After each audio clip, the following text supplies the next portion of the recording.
Comenzamos un viaje hacia la imaginación, los sentidos, el descubrimiento, el asombro, hacia el arte, el destino, Ítaca.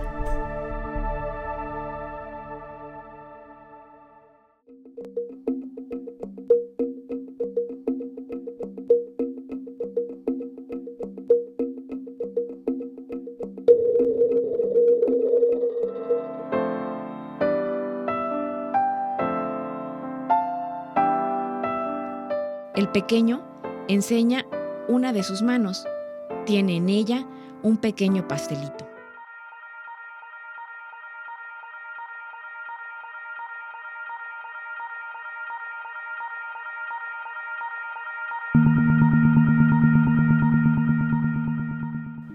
Gustavo Pérez es uno de los ceramistas más importantes de todo el mundo. Para fortuna nuestra, mexicano, adoptado ya en nuestro estado de Veracruz. A pesar de que es uno de los grandes ceramistas, no ha sido la única actividad formadora en Gustavo Pérez. Ha pasado por las universidades estudiando filosofía, matemáticas, es un hombre cultísimo que sabe de música, de arquitectura, es un lector voraz. Ustedes van a disfrutar en esta primera parte de una entrevista a uno de los grandes creadores. Si tuviéramos que titular las entrevistas que preparamos para ustedes en nuestro programa Ítaca, seguramente esta tendría que llevar como título La filosofía del creador o Creer y crear. Ya verán ustedes por qué.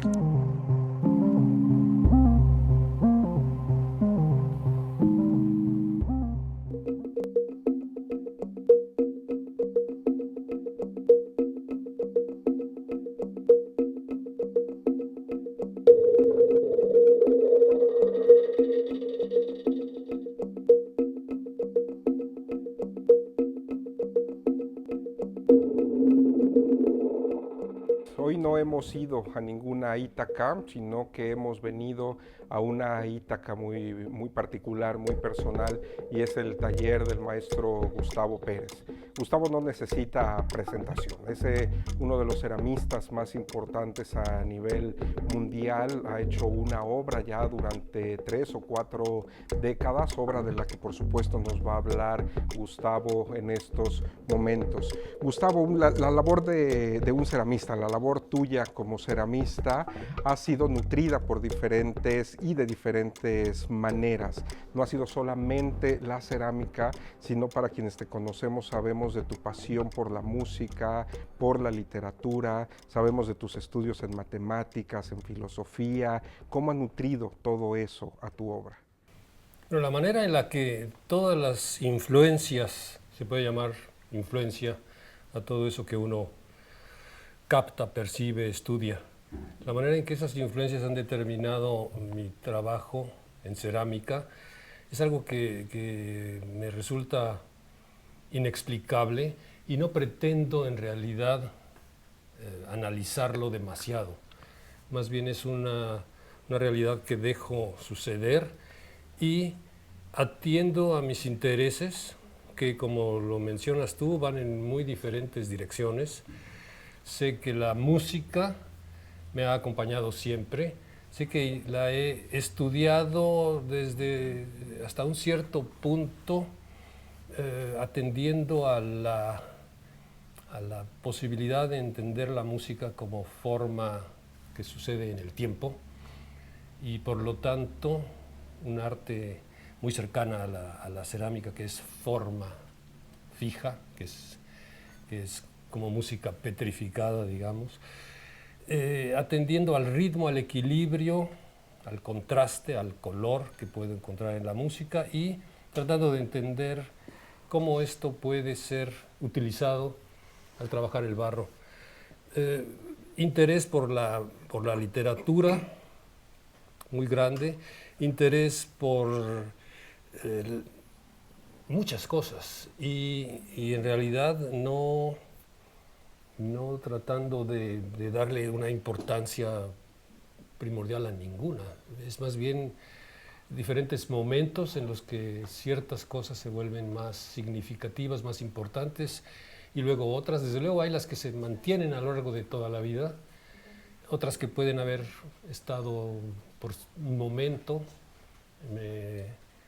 Me fascina el juego del ajedrez, me fascina el juego de la carambola a 3 bandas, y todo eso de alguna manera tiene que reflejarse en lo que hago.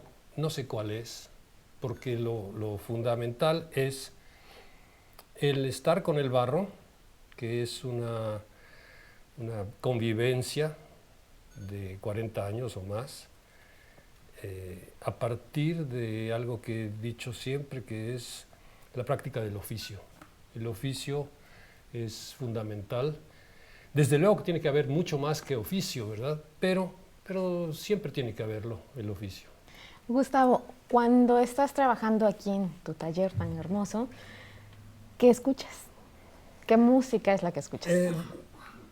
Fundamentalmente música clásica, ¿sí? Desde Monteverdi hasta lo contemporáneo, pues, música sinfónica, música de cámara, algo de ópera, en fin, pero también el jazz me interesa mucho, también el rock, la música popular de muchos países, desde luego la mexicana, pero la música chilena, venezolana, la música de Hungría, de cualquier parte del mundo. En todos lados hay música bella, es algo muy fascinante el considerar el tamaño infinito casi de este tesoro que está a nuestra disposición. Hoy en día podemos escuchar la música que nos guste con toda facilidad, sí. Gustavo, a mí me gustaría también, Rodolfo, que nos platiques un poquito cómo es que llegaste a Jalapa, por qué tu taller en Zoncuantla. Bueno, yo he dicho muchas veces que venir a Jalapa, decidir venir a vivir a Jalapa fue por 2 razones claves. Una, el verdor de Zoncuantla, que es donde estoy, y la Orquesta Sinfónica de Jalapa. Curiosamente tiene que ver con la música una vez más. El hecho de que en esta ciudad hubiera una orquesta sinfónica tan importante me pareció una razón muy valiosa para venirme a vivir aquí. Tantos amigos que tengo allí, varios de los directores de la orquesta han sido amigos. Entonces, por eso fue que vine a vivir aquí y desde luego que es algo que a la vuelta de 30 años me hace un poco veracruzano, me hace de aquí, claro. y no tengo un mejor lugar para estar. Bueno, mover este taller significaría también una manera de desarraigo, ¿no? No, yo creo que este taller imposible. No se moverá nunca, claro. Más bien yo me voy a mover. Oye, y para seguir con este símil, con este parangón de la música, tú sabes que hay violinistas que pueden pasar mucho tiempo eligiendo un arco, ¿no? A veces más que el propio violín.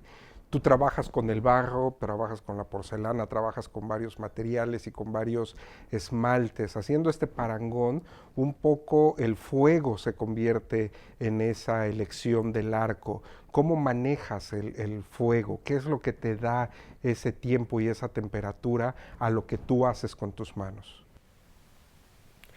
Bueno, la elección del tipo de cocción es algo que está determinado en un taller porque un horno es el corazón del taller y es una parte del equipo que no se está modificando de un mes al siguiente ni cambiando el horno cada 2 años. No. Este horno, el de este taller, tiene 25 años aquí.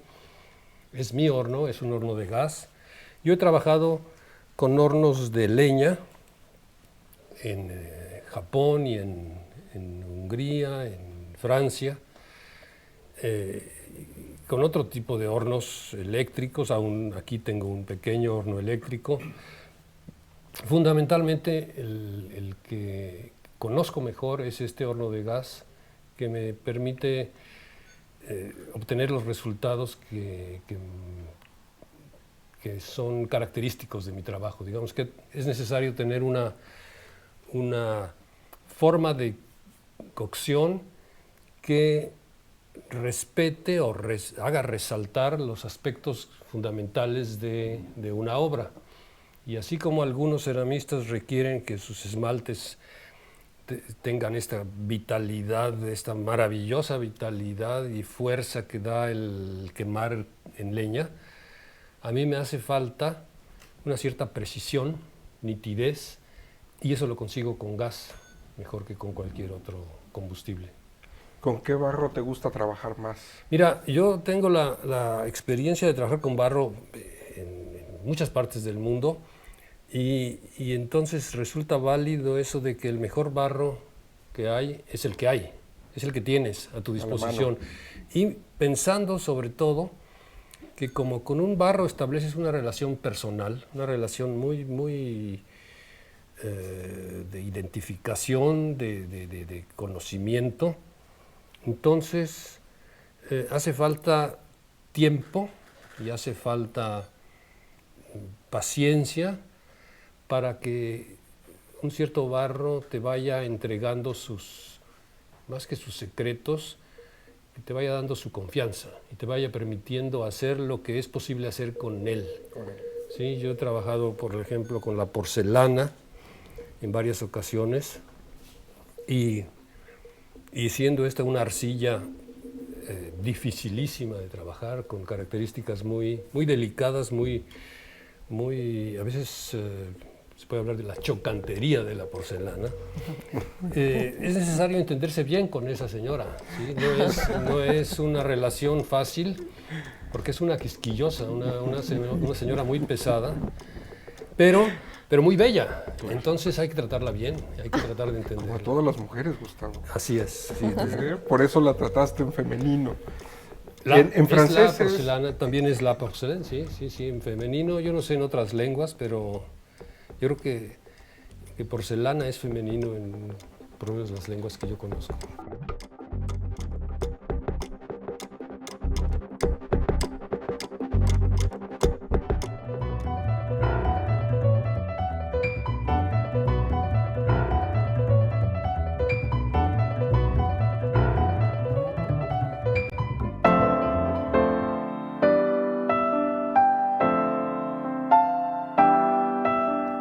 El pequeño enseña una de sus manos. Tiene en ella un pequeño pastelito. Se trata de la portada del libro Entre ella y yo, un cuento breve escrito por Carlos Silveira, ilustrado por Leonor Pérez y publicado por Ediciones SM, en la colección El barco de vapor. Tan pronto querrá saber usted de qué trata. ¿Quién es ella y quién soy yo? En voz de Juani, protagonista en este cuento, sucede esta historia, la relación amistosa entre una anciana y un niño, quien vive en una casa pequeña con la madre y el padre. Un niño que, como otros, juega con su pelota, la patea y es el arquero en su mismo juego. También se divierte haciendo sombras y se entretiene buscando cochinillas por debajo de las piedras. Es el niño amigo de doña Marieta, la anciana que vive sola recordando a su marido, un recuerdo que detiene en la fotografía en blanco y negro que está sobre una vieja cómoda. La anciana Marieta tiene un secreto con el niño. ¿Qué será ese secreto? No les contaré más. Seguro pronto lo descubrirán y al hacerlo también podrán gozar del mundo que se abre en cada una de las páginas animadas con las ilustraciones de Leonor Pérez, quien nos enseña la variedad de paisajes y rostros de los protagonistas y otros personajes habitantes de este cuento. Es una historia que servirá para detenernos en pensar cuán importante es la cercanía de un niño y un adulto mayor. Con la lectura de este cuento corto, Juani y Marieta ofrecen al lector que no hay límite en la edad para iniciar una amistad. La anciana se gana el cariño de Juani. Juani corresponde desinteresadamente al cariño que Marieta le ofrece. La edición a color, el formato del libro y la belleza de la historia propone al lector mirar con el cuidado debido a los adultos mayores cercanos. El gran ejemplo de Juani hace de la vida de este libro un recuerdo inolvidable, un recuerdo que llevará al lector a esos momentos de cercanía con los familiares adultos.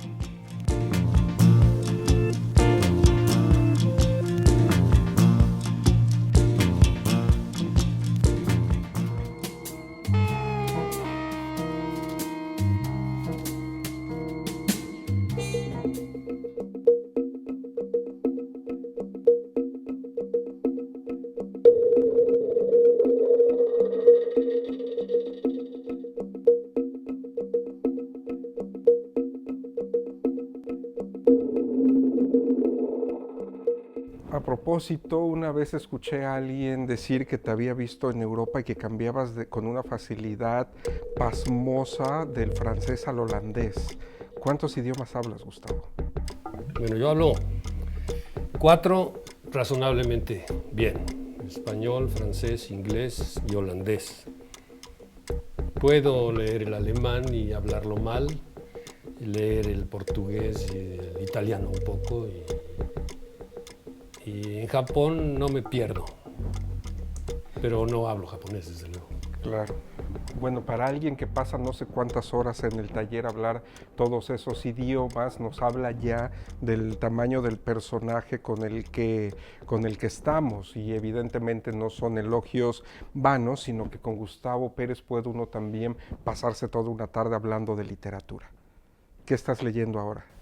Philip Roth, no acabo con él. ¿Con Philip qué Roth, estás?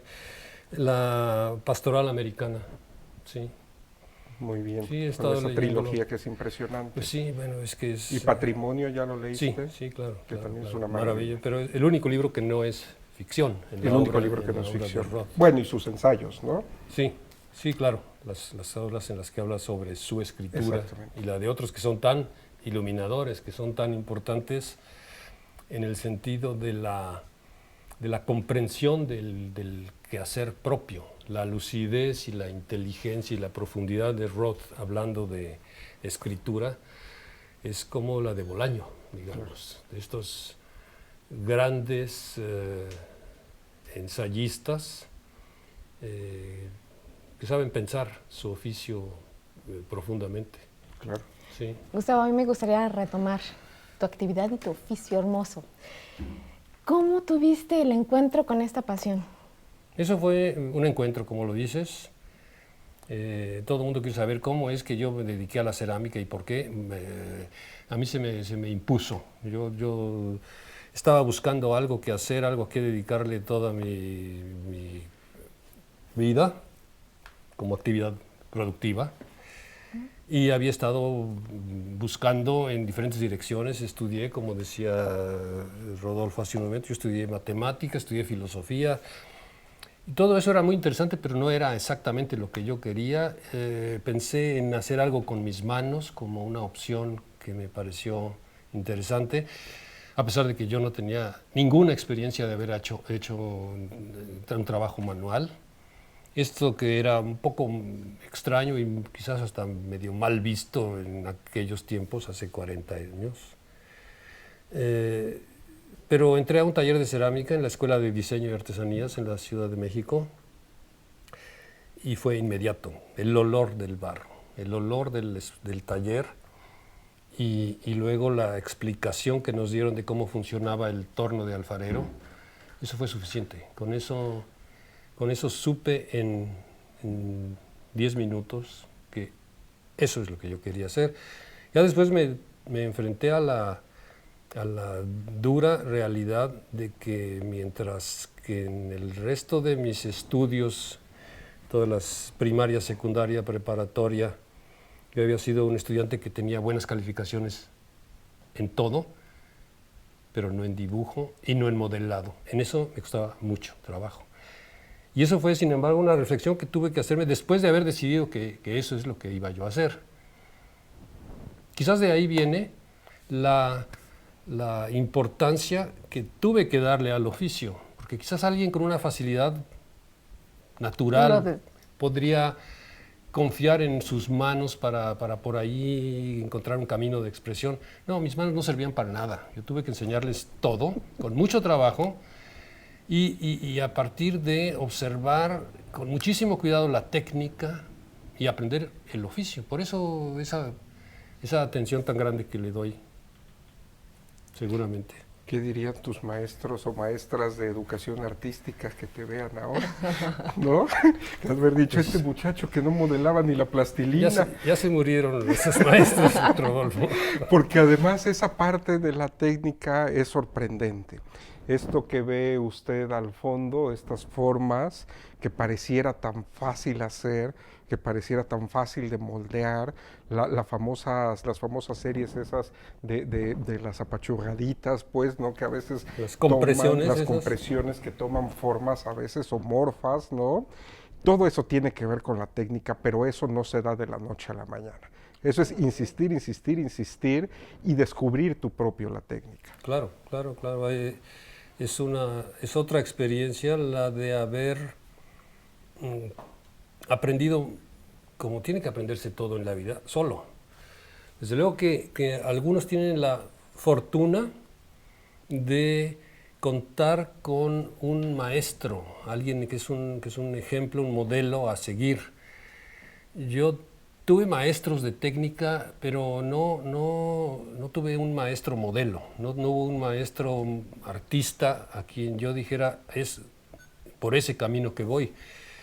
Y muchos años después, un ceramista japonés, amigo, me comentaba que desde luego eso le parecía la explicación del por qué en mi desarrollo como ceramista había un carácter tan individual, tan ajeno a lo que hacen todos los demás, y es que tuviste que aprender solo.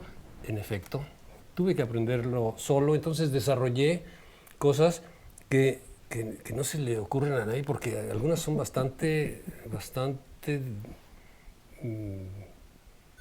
pues, sui generis, por no decir locas, por no decir locuras. ¿Sí? Pues lo que le da el toque y el estilo de Gustavo Pérez. Pues el atender a las curiosidades, a la curiosidad personal, eso es lo que importa, ¿sí? No tratar de hacer lo que otros hicieron, que desde luego en algún momento hubo y hay ese interés de imitar el trabajo de alguien. Eso desde luego al principio fue muy importante, pero al paso de los años empiezan a aparecer ideas personales y es mejor irse por ellas, y después rinde esto, resulta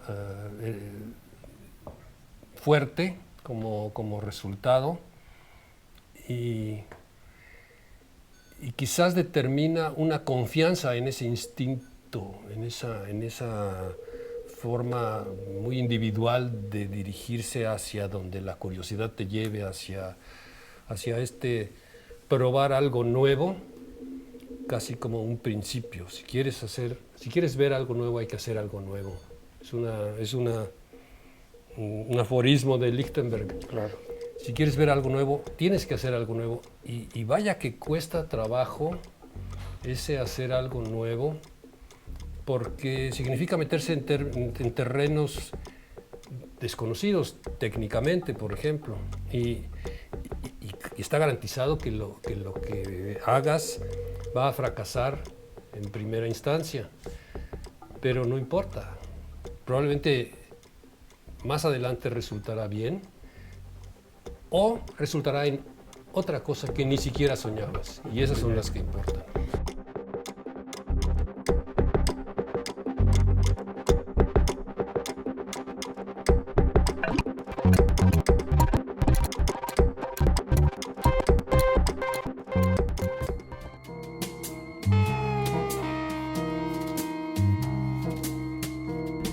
En nuestra siguiente Ítaca estaremos de nuevo en el taller de Gustavo Pérez, uno de los ceramistas más destacados e importantes de México. Los esperamos.